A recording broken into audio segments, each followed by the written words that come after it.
یمن کا امیر تاجر امراؤل قیس یمانی، جس کو اللہ نے 2 بیٹیاں عطا کی تھیں، اس نے جب مولا علی علیہ السلام کے فضائل سنے تو آپ مدینے آئے اور مدینے والوں سے پوچھنے لگے کہ میں علی کے فضائل سن کے اس کا دیوانہ ہو گیا ہوں، اے مدینے والو مجھے امام علی کی خدمت میں لے کے چلو۔ جیسے ہی امراؤل قیس نے مولا علی علیہ السلام کے چہرے کو دیکھا تو آپ قدموں پہ گر گئے اور آنکھیں نم کر کے عرض کرنے لگی کہ یا علی، میں آپ کی محبت میں دیوانہ ہو چکا ہوں اور یہ چاہتا ہوں کہ آپ مجھے اپنے ہی شہر میں مقیم کریں اور میری ساری دولت ہدیتاً قبول کریں۔ امام علی علیہ السلام نے فرمایا، اے امراؤل قیس یمانی، تمہاری ساری دولت تمہاری دونوں بیٹیوں کی ہے، اس کو برابر برابر تقسیم کر دو، وہ یہاں مدینے میں رہنا شروع کر دو۔ پھر وہ عرض کرتا ہے، یا علی، میں نے آپ کے حکم کو اپنی سر آنکھوں پہ رکھا، لیکن اب میرا بھی ایک عرض قبول کیجیے۔ میں چاہتا ہوں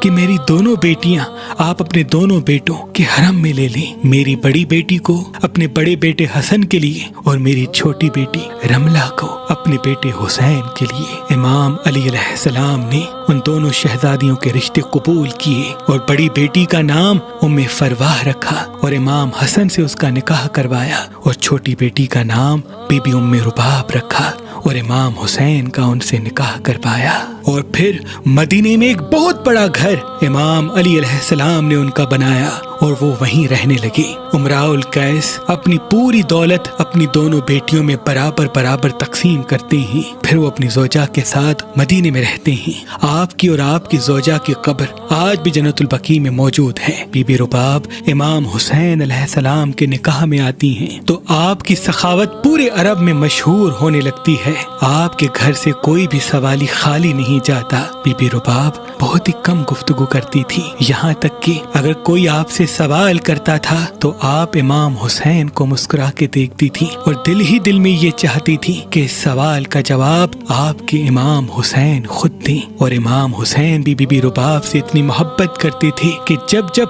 بی بی رباب اپنے والد کے گھر جاتی تھی تو آپ فرماتے تھے کہ مجھے وہ گھر اچھا نہیں لگتا جس گھر میں رباب اور سکینہ موجود نہ ہوں۔ تاریخ 20 رجب 56 ہجری کو مدینے میں اللہ پاک نے امام حسین اور بی بی رباب کو ایک بیٹی عطا کی